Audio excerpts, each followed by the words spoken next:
మల్కాజ్గిరి సఫీల్గూడలో నిన్నటి నుంచి హిందూ సంఘాలు ఆందోళన కొనసాగుతోంది. కట్టమైసమ్మ ఆలయంలో ఒక వ్యక్తి అపవిత్రం చేసిన ఘటనపై భక్తుల్లో ఆగ్రహం కట్టలు తెంచుకుంది.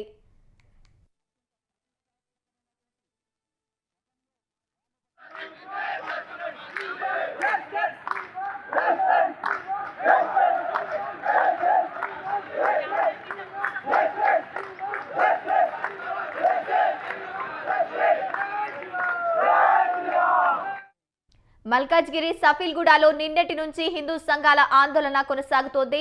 కట్టమైసమ్మ ఆలయంలో ఒక వ్యక్తి అపవిత్రం చేసిన ఘటనపై భక్తుల్లో ఆగ్రహం కట్టలు తెంచుకుంది. సఫీల్గూడ కట్టమైసమ్మ గుడి వద్ద హిందూ సంఘాలు ఆందోళనకు దిగారు. అమ్మవారి ఆలయాన్ని అపవిత్రం చేసిన వ్యక్తిపై చర్యలు తీసుకోవాలని డిమాండ్ చేస్తున్నారు. నిందితుడిని ఎన్కౌంటర్ చేయాలని వాదిస్తున్నారు. విషయం తెలిసిన కట్టమైసమ్మ ఆలయానికి వెళ్లారు బీజేపీ రాష్ట్ర అధ్యక్షుడు రామచంద్రరావు. అక్కడ ఆందోళనలకు మద్దతు తెలిపారు.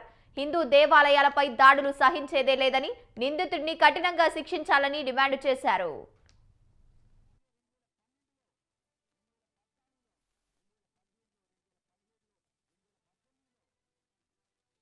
వచ్చినప్పటి నుంచి తెలంగాణలో హిందువులపై దాడి, అదే విధంగా హిందూ దేవాలయాలపై దాడి, హిందూ భూములపై కబ్జా ఇవన్నీ జరుపుతా ఉన్నారు.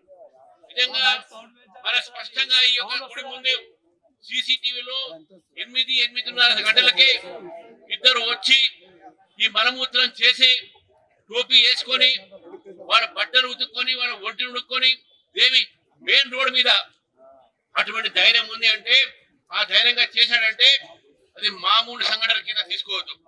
నేను పోలీసులు ఒకటే కోరుతా ఉన్నాను. గతంలో జూబ్లీ హిల్స్ లో కూడా ఈ రకమైనటువంటి ఒక హిందూ దేవాలయాలపై దాడి చేశారు. అక్కడ కూలగొట్టే ప్రయత్నం చేశారు. ఇక్కడ ముత్యాలమ్మ గుడిలో కూడా ఒక విగ్రహాన్ని అక్కడ కూల్చి అక్కడ ధ్వంసం చేశారు. ఈసర్లో కూడా జరిగింది. ఈ రకమైన సంఘటనలు రోజు రోజుకు పెరుగుతూ ఉన్నాయి.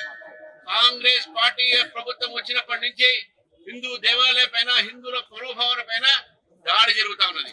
ఈ సంఘటన చిన్న సంఘటన కింద కాదు.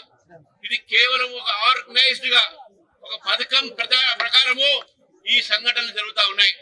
ఏదో ఒకటో రెండో జరిగిందని అనుకోవచ్చు, కానీ ఆర్గనైజ్ గా పథకం ప్రకారము హిందూ దేవాలయాల పైన అవమానపరిచేలాగానే హిందూ విగ్రహాల దేవి విగ్రహాలని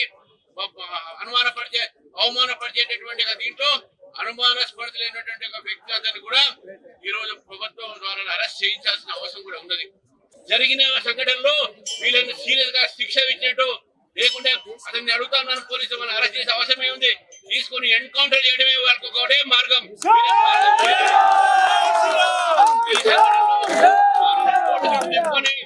మన ప్రభుత్వం డబ్బులు వేస్ట్ చేయకండి, వాళ్ళకి జైల్లో పిండి పెట్టి వాళ్ళ డబ్బులు వేస్ట్ చేయకండి.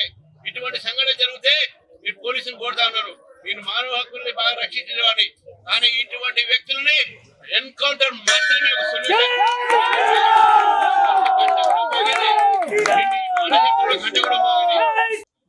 కాంగ్రెస్ ప్రభుత్వం వచ్చినప్పటి నుంచి తెలంగాణలో హిందువులపై దాడి, అదే విధంగా హిందూ దేవాలయాలపై దాడి, హిందూ భూములపై కబ్జా ఇవన్నీ జరుపుతా ఉన్నారు.